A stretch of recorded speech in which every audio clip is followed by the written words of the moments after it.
We're live. Hi, this is Beau from BEAU'D Not Broken. We are up in Brigham City. Thanks to Mark Shurtleff. Mark Shurtleff is holding the camera. He's part of the crew today. We're up with Sharon Ross up here in her home with her husband as well, and we're going to talk about her life, and we're going to talk about how it's BEAU'D Not Broken, and all the things that she's accomplished in her life and done. And I'm walking into this house is like, and meeting you and just talking like we've talked a little while ago. I can tell this is going to be a good show, be a fun show. Thanks for watching. Remember, we come to you Monday through Friday, different times of the day sometimes, but always try and bring a good show to you, and I think today will be no exception to that. So again, Mark, thanks. Sharon, thanks for having us. You're welcome. Like I said before we started live, tell us a little bit about yourself. Tell us, it's a pleasure to be here, and you have quite the energy. You have quite the energy. Yeah. Well, I would like to tell you about how I came into this world, because that's very important to the outcome. I think our volume's good too, so you just speak a little louder than normal. All right. Well, my mom was like 19 years old, and it was in Yuma, Arizona, and it was a county hospital. And I was coming breech, but she was in labor for 36 hours, in hard labor. And they didn't believe her, so they finally got her in there, and the doctor didn't show up because the doctor had been drinking all night. And his wife left him, and so he was pretty down. Anyway, and so let's see, how did it happen? I was coming breech, and the nurse called the doctor and said the baby's breech, so you need to be here. And he says, I'll get there when I can. So my leg popped out, and she called for the doctor, and before the leg popped out, she told the doctor, he said, push the baby back up inside of mom, because I won't get my full pay for attending. Really? Okay. You have to be drunk to do this. Wow. So anyway, or a hangover, pretty bad.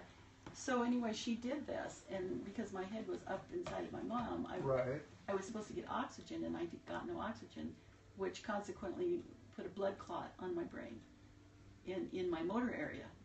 So I have cerebral palsy. Okay. But anyway, it went on, and so he got there, and my leg popped out. He grabbed my leg and pulled the hip completely out of the socket. So they threw me, my mom said, they threw me over on this table, and I was blue, and they got me to breathing again. Of course, I think that was probably part of not being able to breathe, was because I couldn't get my head in the birth canal. So they didn't know anything was wrong with me for 6 months, because I talked at 6 months. Right. Because I was a captive audience. I was her first child. And so I couldn't keep my food down. And so my grandpa, he bought 2 cows, and he's scared of cows. And he hired somebody to milk the cows and give me, whole milk. Right. So they did that, and that kept down. But I couldn't eat food because I would throw it up. So they took me to Phoenix and checked it out, and had a brain scan done, and found out that there was a blood clot that had dissolved. Oh. And I wasn't crawling or turning around. Yeah, I was going to say, physically, what were you doing at the time? Nothing. Yeah. And so, but I was smiling and talking. Sure. Little words. I wasn't talking full sentences. So then they said that they suggested that they take me to Los Angeles, California, to the Shriners Hospital. And so they did, and they took care of all the expenses and everything from that point on. And it was really a good thing, and they found out that I had cerebral palsy. They said I would never talk. And my mom, you can't get a 6-month-old talking from. So I did. Boy, were they wrong, right? So it went from one doctor to the other, but they couldn't get me to talk, but then I did talk. So, and they said I would never probably have children or get married, or vice versa. So you've talked, and you've talked for a long time, and you've had children, and you've been married, and all those fun 55 things. years. 55 years of marriage. Yes. Okay. 2 children. Yes. Numerous grandchildren, great-grandchildren. I've got 10 grandchildren, and I have 14 great. Tell me a little bit about when you were younger. I mean, when you were younger and crazy things. Well, the crazy things that happened, but also did you ever feel? I mean, was there any like anger? I'm not like everybody else. I'm different, or was it more? Were you more? I mean, what held you into that? Wow, I'm special, but why is everybody else able to do this and I'm not able to do that? Did you understand what happened early on when you were? But I think it was basically because of my mom. She's a very strong-willed person, and she would not allow me to. If I wanted to go someplace with her in the car, she'd say, "Then go, get out there." So there was no, we're gonna. I'd have to crawl. I was more agile than I am now. I'm 74. Right. But she would say, if you want to go with me, you crawl out there, and things like that. And she made me really tough. There was a bad part of my life, and that was my dad. He was an alcoholic, and he didn't like to have a handicapped child. That was inferior to his manhood. So you basically grew up in the 50s and 40s. We okay, Mark? Yeah, just moving around. The man changing it up. Man knows how to produce. Yeah. But he committed suicide after I was married, and he left a letter stating that it was my fault because I never walked, and that was hard on me for 7 years. Right. And then I discovered in my little brain, they said, go to psychologists, go to psychiatrists, and I had those all my life. For you to go to those? Yeah. And so I finally popped out of it, but I didn't want my kids. I didn't want Wes near me because I thought I was no good, and I caused my father's death. What gave you, like early on, what gave you, I mean, you really believed in yourself. You really had faith in yourself that you could do all the things that you have done. Mm-hmm. At what age, or was there a little light bulb that went on in your brain that, was there a time when you were a teenager or a young adult that everything kind of went, you know what, I can do just as much as anybody else? She would prefer that I couldn't talk. Okay. And she preferred that I couldn't think. Right. Because I would take naps. She loved for me to take naps. Right. And I have 2 sisters that are younger. Uh-huh. And so we'd get in that bedroom and we'd unlock the screen, unlatch it, and look at each other. And we were giggling and laughing and hanging out the window. And I fell 3 stories down. And I told my sister to shut up. She goes, Mom, Sharon fell out the window and she's dead. This continued through my whole life. Oh. And so my mom runs out there and she picks me up and goes and gets a peach limb to spank me with because you can't see the scratches when you with a peach limb, and they couldn't take me away from her. And so my grandma was. See, I've invented things all my life. I want to go and do things. And so you've reinvented yourself a few times. So then you've had a few I lives. crawled out the window. My grandma was taking care of us, and I got the little girl across the street, my sister, to go run over there. We crawled out the back door and sat on the curb. We were supposed to be taking naps. Right. And she was deaf. And so I told my sister, go talk to her and ask her for her wagon. And she says, she can't hear me. And I said, just go like this at her. Duh, duh, duh. Because I grew up until the 5th grade in school for handicapped children, so that's the way they talked. Oh, wow. So I thought that was the way you could communicate. That's a pretty little, must be 12 o'clock. That was a beautiful little rendition there. Now this one will bomb in a minute. Oh, wow. All right, so tell us, you got out of school, you finished high school. What did you do after high school, and were you still with your mom or dad at the mom at the time? Yes. Did you say, I want to be this when I grow up? I wanted to go to college, but they wouldn't let me because my parents would never let me have a wheelchair. They made me walk, even hanging on to kids. I went to, they would walk me by holding my hands and walking backwards. Okay. And I finally went into the public school in the 5th grade, and I was the first handicapped child to be mainstreamed in Los Angeles, California. Wow. Into school. Wow. But that was bad. Right. Because they don't know what to do with you, probably. No. And they thought the kids would hurt me. No. And so I got in high school and I ditched school.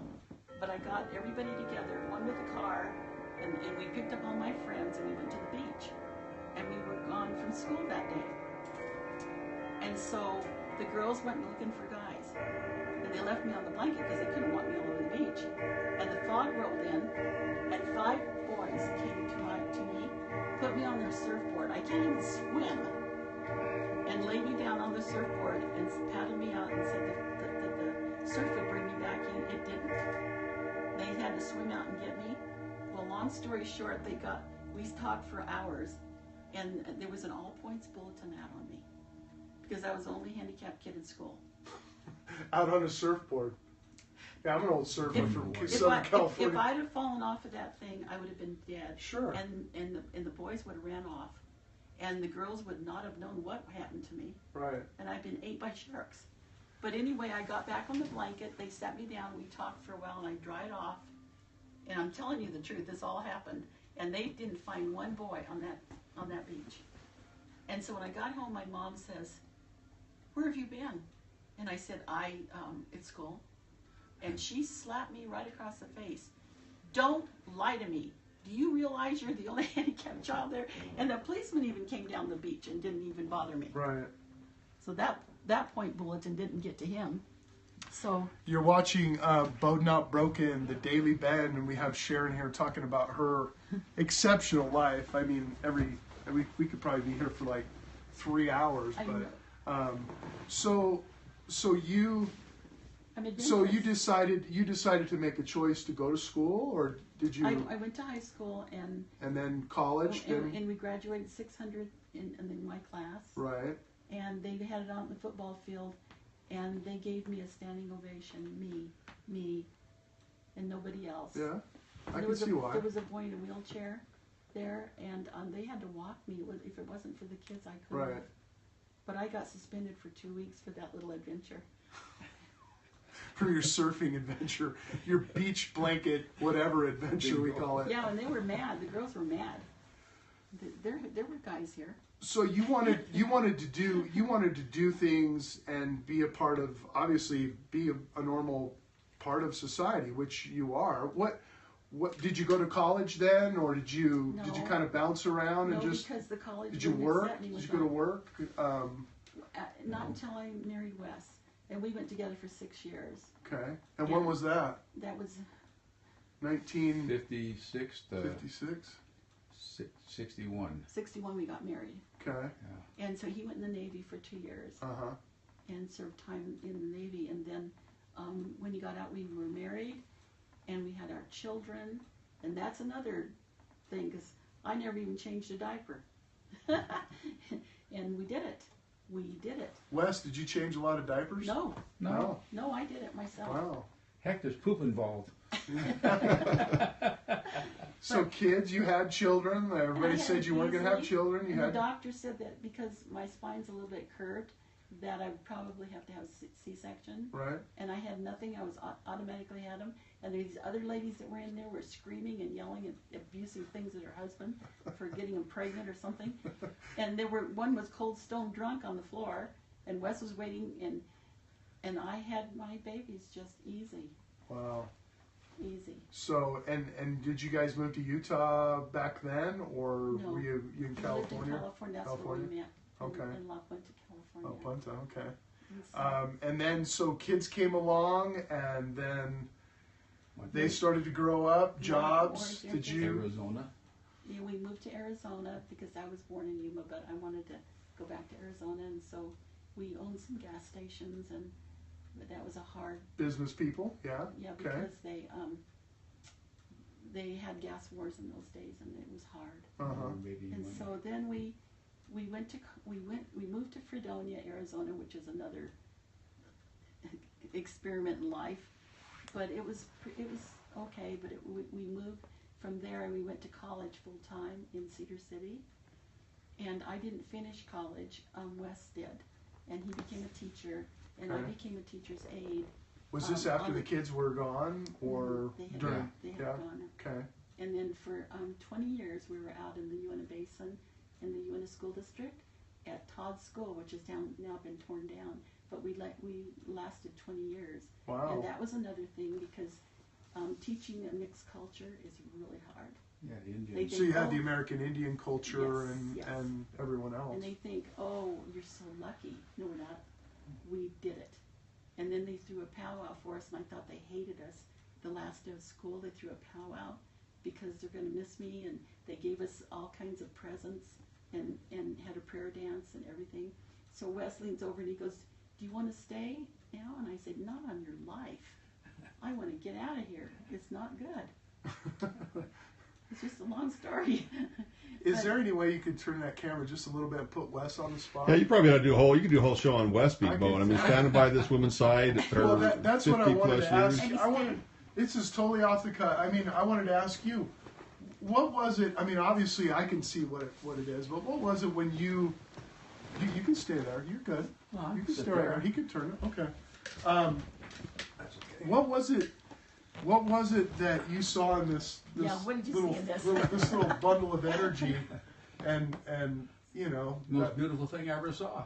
When I would ride on the bus driver, Mr. Barber, would pick her up and carry her up to the front porch, and I'd watch her, you know, as we pulled away and stuff. So I just got to see her, and I thought she was a beautiful gal. And I thought he was the dumbest thing I ever saw, because this boy, he asked me to go study with him, and so I did. And I was wearing his ring, and the boy Wes gets on the bus and sits in his seat by me. I said, "Get out of the seat. It's saved." He goes, "No, I'm going to stay here." And I said, "Get out of the seat." So when I was arguing with him, this boy gets on the bus holding another girl's hand. I was just a little kid. I didn't know anything. So he got off the bus, and I don't know how I ever did it because I can't throw anything. And I pulled his ring off, and I threw it and cut his eye. I threw it out the window and cut his eye. Kid. Yeah, and so I met that girl that was holding his hand in the gym next day, and I said, and she said, "You know that guy? Yep. Well, you know what? He's going with somebody else now." Fickle guy. I said, "I cut his eye," and she said, "You sure did." What an adventure you guys have been on. I mean, we've been quite on an every adventure. ride in Disneyland. There was a submarine ride that he carried me on his shoulders down the ladder because it used to be underwater, and it was real mermaids. And we went on the Matterhorn. We've been on everything because he picked me up and carried me everywhere. He couldn't carry me across the street right now. Well, you it's only time weighed for him. 98 pounds, Yeah. or 89 pounds. But we had everything that life has to offer. I mean, I've been everywhere, done everything. I've even been roller skating with people holding me up because I wanted to try. And I think I've had a really great life. What's been some of your passions through life? I mean, politics. We've talked a little bit of politics, but have there been other things that have been you passion in your life? You know, as far as we're carvers, and we've done carved the gourds that are up there. Okay. And gun carving on the Gun stocks. And I paint pictures. She I paints painted pictures. these pictures. So can I just You know, ask her use of your hands, Sharon? I mean, how do you do the carving and? It's hard.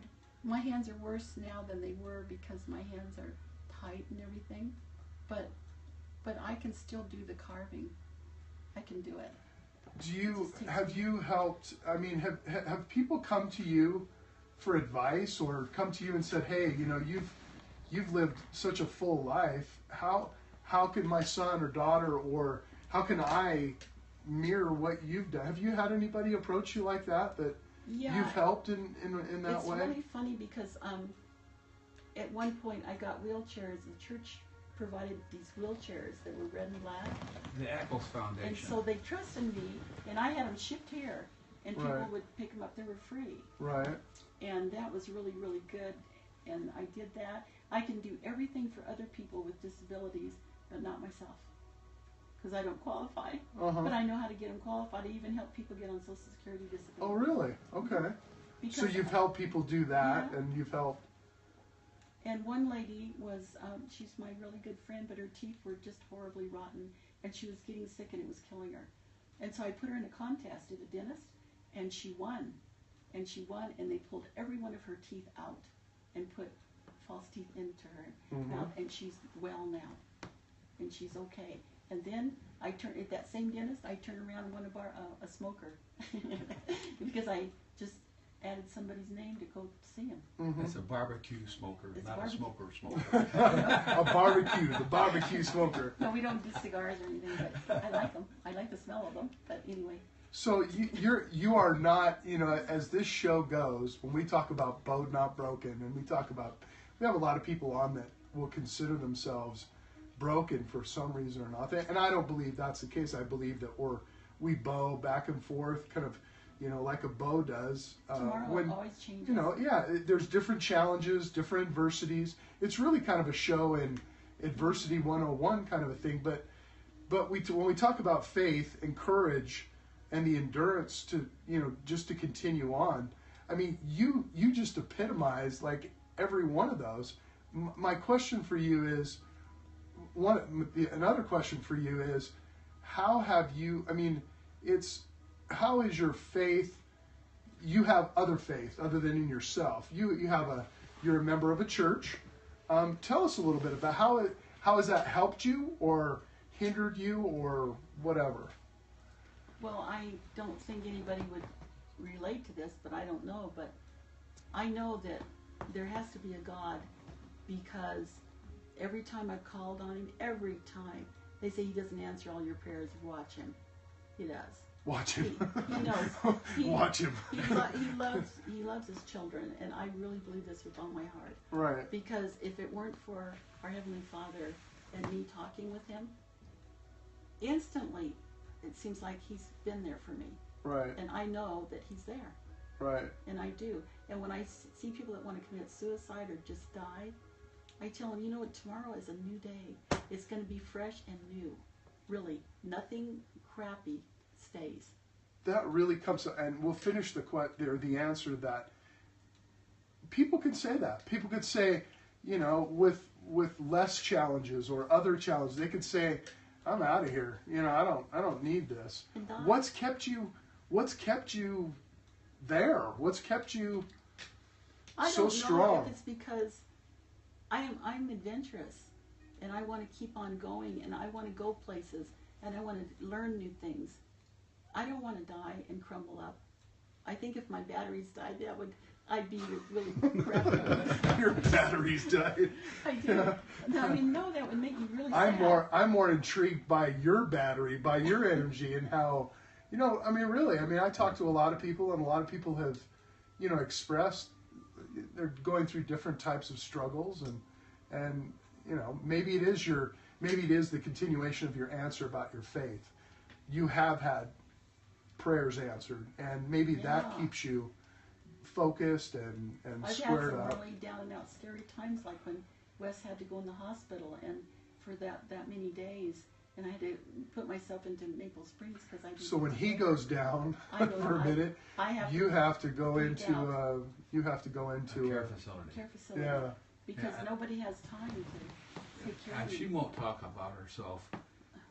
She's in the cities that we've lived in, Cedar City and up here in Fredonia, she started a handicap awareness day. Good. Glad we have him on, because you're going to be humble. Good. She got together civic leaders and put them in wheelchairs, or made them deaf, or blindfolded them, and had them go do certain things. You know what? And the president of the bank was the biggest baby. He was such a wimp. Sharon says, you have to go to the bathroom. How are you going to go to the bathroom? He says, oh, I'll just go downstairs. No, I asked him, where's your bathroom? He said, downstairs. And I said, gee, you're going to have to hold it a long time, aren't you? He goes, well, I thought you just wanted me to sit in the wheelchair. I said, for the day. Right. For the day. Can you wait for a day? Right. He goes, I'll just wheel over there to Smith's. And I said, really? In the snow? I mean, this is a lifelong he got to Smith's, and the bathroom was a little dinky room. Oh, that was open the door and you get the wheelchair in, but he can't close the door because the wheelchair is in the way. I went in the bathroom with him, and we blocked people from going in there for a minute to see how he would do with the wheelchair. Wow! It opened his eyes. He was really embarrassed. He goes, I can't get to the commode. I said, gee, that's sad. And so that camera, the newspaper was there filming it, and we were both laughing because he couldn't get the door to, when it swung out, then he'd have to leave it open. I said, look who's going to be coming through this door watching you. Right. And many times I've taken her to a bathroom someplace where we had to leave the door open in the stall because you couldn't get the wheelchair in or out. So I'd get around and the little toilet. kids would stand there and stare at them, you know. So sure. That's the way it is. And they're curious. Up here, she was on the transportation committee and was instrumental in getting what they call the lift. It's a bus that goes around picking up handicapped people. So the paratransport, that's been quite the for Brigham City, and she was working on getting the front runner, which is a train from Salt Lake, actually goes to Provo now, all the way up to here, and it hasn't got here yet because they ran out of funds. They even built the parking lot for it and everything. Right, they didn't bring it up to Brigham City yet. We're coming to you from Brigham City, Utah, in the United States. We're on Periscope, and this goes all around the world. So when people kind of check into this thing, we don't have a lot of people checking in yet, but we will eventually. But we were talking about, so she brought that awareness to UTA and all that. Right, and she was on the Brigham City Beautification Committee, all volunteers. Right. So she's doing a lot of things up here. Everybody in town, we've got 20,000 people living here, and they all know her. Right. Because she's all over so the place. She hasn't done very much for people. The policemen know me, and because I get really mad at people, and I call them, and they say, "What do you want me to do?" And I said, "Do something." Well, how about handicap parking? How about help them be aware, a little bit aware of what's going on? Yeah, but I can imagine. They're really nice to me, but they think I'm nuts. Maybe. We'll meet somebody new, and they'll say, "Oh, I know her. I've seen her go up and down the street all the time." And they'll come up and throw their arms around me and kiss me, and I'm going, "Who is this?" But I'm really glad because I love hugs and kisses. Hugs and kisses, yeah. I mean, that's great. That's what life is about. Tell me about any situations like that where people have been ignorant to you in a real magnificent way. I'm sure it's happened all through your life, but I'm like Donald Trump. Hang on. Okay, go ahead. Because this man, he walks out of Smith's, and I'm just coming in, and he had coveralls on. You could see that he was uneducated, and he goes, "Golly, I'd sure hate to be crippled like you in that chair." And I thought, really? What am I going to do? And so I said, you're wrong. I have the best time in life. I am so happy. I go everywhere, and I go shopping alone without my husband. And so I don't like things are, well, you buy too much. And so, I got to listen real clear. I got to really listen because there's all these little things going on, these little jokes. So I said, really, I am a very happy person, and it's not bad being in a wheelchair. You can have the best time of your life if you just let yourself do that. He goes, "Really?" And I said, "Really?" And he said, "I like your spirit." And I said, "I'm glad you do." And I thought, "You're an idiot." No, that was a bad thing. And then I crossed the street, and there's this other little deal, and there's three lanes coming down Main Street, and the car stopped for me because it was my time to go across. And the third lane was a car, and it just kept coming right into me. And it was an old man, and the bumper came as close as your knee is to me. And I turned around, I said, "Stop, you idiot!" And I was kind of swerving away from him because I didn't know if he was going to go right through me. And the cars were beeping at him and giving him high signs. Yeah. So I get across the street, and I go over to Smith's, and there he came, walking, and he says, "Well, I see you made it."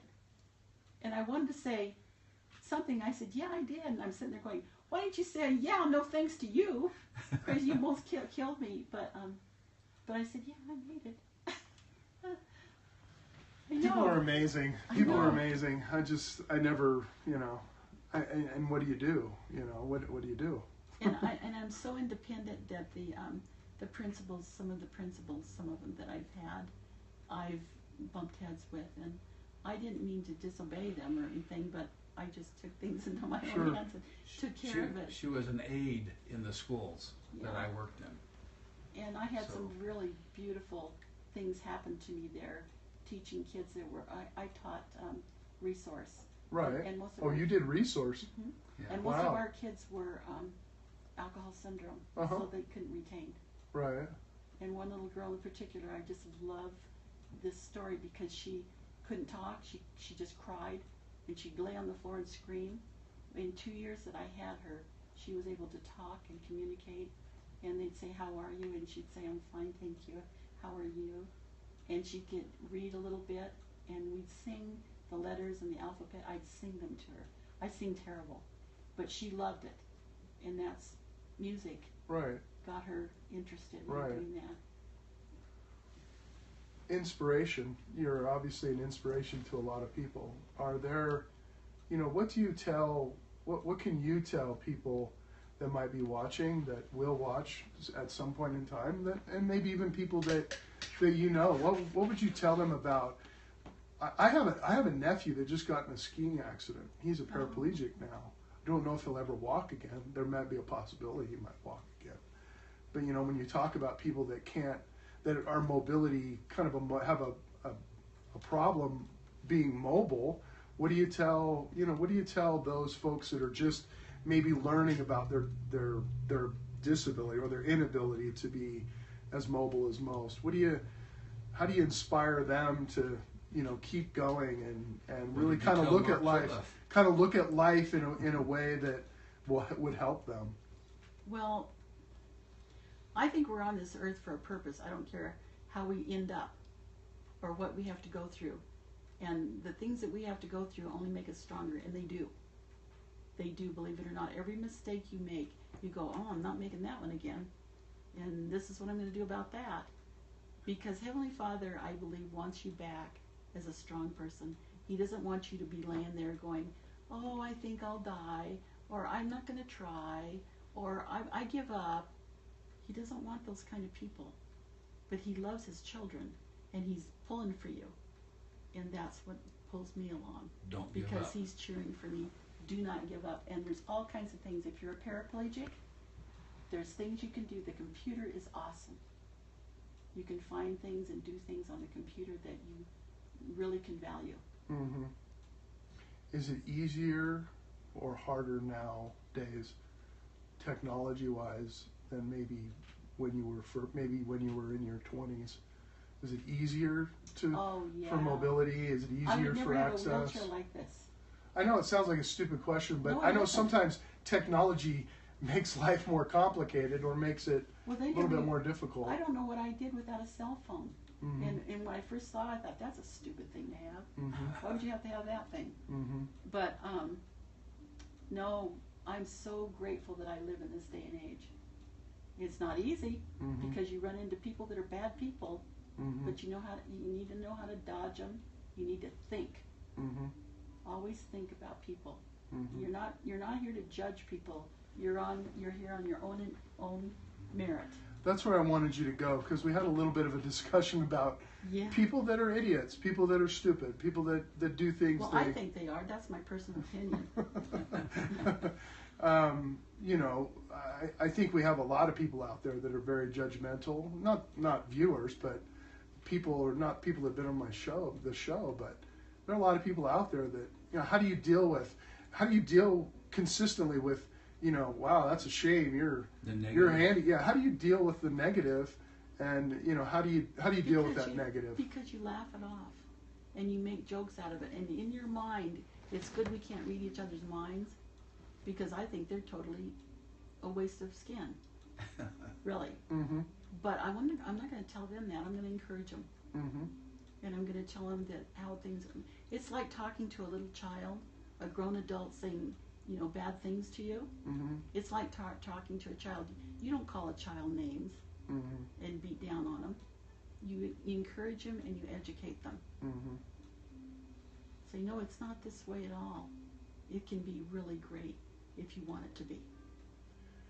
I have heroes, but I think I just found a new one. I usually ask my guests, if they grew up having heroes, if there were any heroes in their life, or any movies that inspired them. I loved Hopalong Cassidy. Hopalong Cassidy.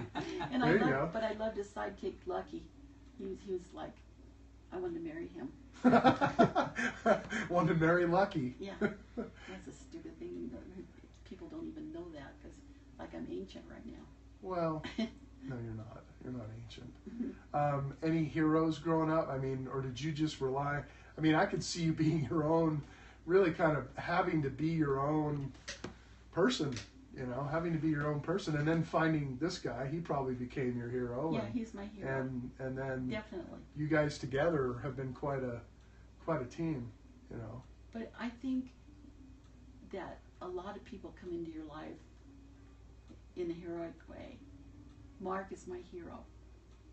Yeah, Mark's a pretty heroic guy. Yes. And he puts up with me, but he won't answer me. He won't answer you. No, and he just answers me when he feels like it. So tell me about some of your other loves, other than, I mean, obviously woodworking, politics. We talked a lot about politics. I just have an opinion. I hate politics. We talked about Trump, and we've talked about some of the other things that have gone on. Do you guys travel quite a bit? Do you guys try and get out and get away? And I see that we have a toy hauler, and the reason we have it, not because we have toys, but I'm the toy they haul. Sure. Because I can drive my chair up into it. And it's really cool. I had that idea because we used to have a travel trailer that had. They don't make you stay back there during No. during the trip. That's a lot. No.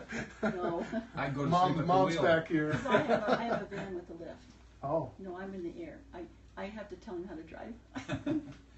But when we get to the campground, I get the tailgate down, and she just drives right up in it and closes it up, and then we're ready for the night. And I have a mom that's 95 years old. Oh, and Mom's still alive. Okay. In Sedona, Arizona, and she lives all by herself. And she's good. Wow. So.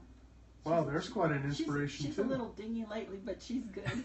Well, at 95, if you haven't lost a few, I guess, proverbial marbles, then then you're not normal. And I have 2 younger sisters, and they love me to death, and they're just awesome. How about the grandkids and the great grandkids? Are they somewhere? Yes, they're far away. They're far away. Southern California and Idaho. Oh, but okay. Every once in a while on the Facebook, that thing's a gem. Yeah, Facebook. there are good things Some people about are afraid of it. Well, they're afraid of it because they don't know how to handle it. Right. But you don't have to accept all the garbage that goes there, or you can give them your opinion. If they don't like it, they can shut you down. That's true. Or you can it's your page. Yeah. You can say what you want on it. You know, pretty much. Yeah, and so I So you're you like social media and the ability to kind of interact with people. And I think, did you really say that? I know Mark was mad at me one time, and all my, I gotta tell you this, all of my text messages come out talking because I can't pick up the phone and listen to it. And so one day I did something kind of not good, but Mark says, "I can't believe you said that." And so I was in Walmart, and this man goes, "Who is that?" I said, "Just some crazy guy." True. Some crazy guy. Yeah, see? But so you gotta be careful because the whole world hears you. What do you, if you had, if you had a whole room full of even athletes, from athletes to parents to whomever, I mean, even soldiers, what would you tell them? I mean, because you're really an inspiration. I mean, you are. And what would you tell them? What would you tell them about? What would you tell them about you? And what would you tell them? What would be your advice to them? Be yourself. Yeah, just keep on going because you only have so many days in this earth, and you don't know when the days are up. Mm-hmm. And just enjoy because our Heavenly Father wants us to enjoy this life, and some people can't. They just can't. It's not in their system. They've got to riot. They've got to stir things up. They've got to cause trouble. It's their job, I think. And I don't want that kind of life. You lead the life you want, and be happy in it. Because you can. There's so much beauty in this world, and so much fun and adventurous things to see. You can't just give up. Wow. He's waiting for you. Heavenly Father is. And he's not going to be very happy if you just gave up. Just gave up, yeah. Yeah, because we're his children. We're in his image. I think I saw a thing last night called The Passion, and it was on television, and Tyler Perry, he is amazing. He is very religious, and he knows. And he's not one of those movie stars that are caught up in his own world. How do you balance that reality and religion, organized religion and reality? How do you balance that? Because I mean, when I get in trouble and things are bad, or I see people in trouble, that I just know what I know. It may be like Joseph Smith knew, because if I was Joseph Smith, I would have strangled these people. If I saw what he saw, right? Yeah, but it was luckily him, not me. But I'm quiet about stupidity. How about I didn't ask you a little bit earlier on. I didn't ask you about what gets you up every morning. I mean, what has motivated you for years to get up? I love to see before the sun rises. I love sunrises. I love the light coming in the window. Actually, it's just half a dozen CNAs that get you up. They do. The CNAs come in. It's time to get up, whether you like it or not. But see, he sleeps late, and I just can't stand that. So you're an early riser? And... Yeah, because I'll wake up at 4 o'clock in the morning, and I'm just... So you want to get up. That's what I mean. I do. Is it just that zest for life, that I got plans. Wanting? You got plans. I'm always planning something, and I'm excited about plans. And that's about the time I go to sleep. But he's, I don't know what to say about any more of that, but he is my hero, Wes is. And he doesn't do everything perfect. We get in arguments and fights. Yeah, that's not nirvana here. And I'm disgusted with him because he won't do it right now. Right. Put the dishes in the dishwasher right now, and things like that. But what other man would put up with this garbage from a woman? And he has to take me to the bathroom. He has to, do things for me because I can't do anything. But as long as I have a brain and I can talk, I'm motivated. Mm-hmm. I can do things. Any stories come to mind? We're kind of getting down to the end, but do you have any stories or any situations that when you knew we were going to do this that you wanted to share? I'm going to write a book. Good. I've got lots of it together already, and it's called. It will be called Rolling Tales. Rolling Tales. Mm-hmm. Wow. She used to volunteer and write a section called Rolling Tales for the Senior Center every month for their magazine. Well, but I tell my kids stories when I would teach them, and they would get their work done if I would tell them a story. And I told one story where I took the kindergartners all out to this big tree out in the field, and we sat down and we brought little snacks to eat and everything. And there was a trash pile around the tree, and I said, if you be really, really quiet, there'll be a fox that will come up and look at you, and he lives in a hole. And I was going on and on about this fox. And so they were really quiet, and they were really good.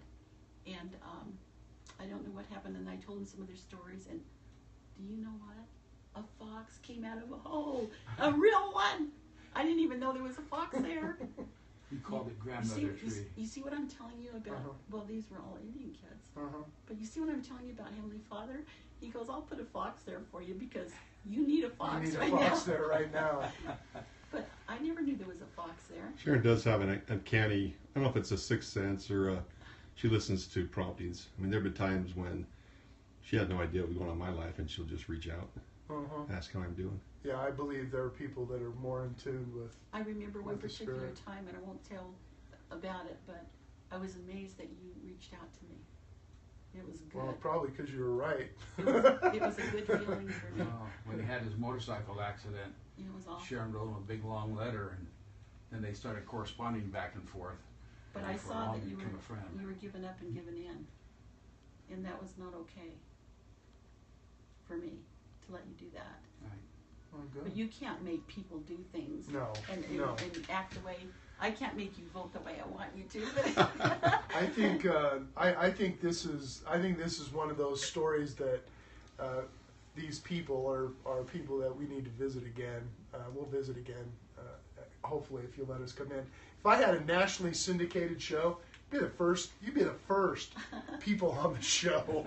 I'm not kidding you. It's been such an inspiration to be here with you, and I'm not kidding. I really appreciate your time.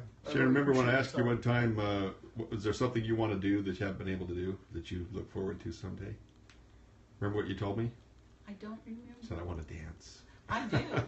Oh my gosh. You guys have to know that Saturday's Warrior is coming back. And when I first joined the church in 1971, they had that play, and some people bought tickets for us. And it's about coming to this light, this earth. And this one little girl, she wanted to dance, and her brother said, "I'll find you. I'll find you." And so we got here, and she was in a wheelchair. And I went, bingo. Wow. Because I love dancing. I Wow. love to watch people. And people that can do it, I don't understand. Oh, that looks dumb. Or I don't want to do that. No, I love to dance. Can I have there's the first and the second dance. I get the third. How's that sound? Fill up that dance card. It's pretty full, I think, right now. Yeah, real quick. But that's my story, The Saturday's Warrior. It's really good if you ever get to see it, do it. Well, thanks. Thanks for your time. Oh, Really appreciate it. Welcome. Mark, thanks for holding the camera. Everybody out there, I really appreciate you watching. You can see that hopefully you'll watch this one a few times. Just quite an inspiration. She's definitely bowed, not broken, but she puts the new definition into, just getting it done, having such faith and courage and endurance in life. And, that's you too as well. And I really appreciate your time and having us come up. And so we'll see you tomorrow. We're not sure what time tomorrow, but thanks for watching. And don't forget, this will be on the website. Should be on the website fairly soon. And it'll be up on Facebook, be on YouTube, and all that fun stuff. Have a great day, and remember, it's all about the bend.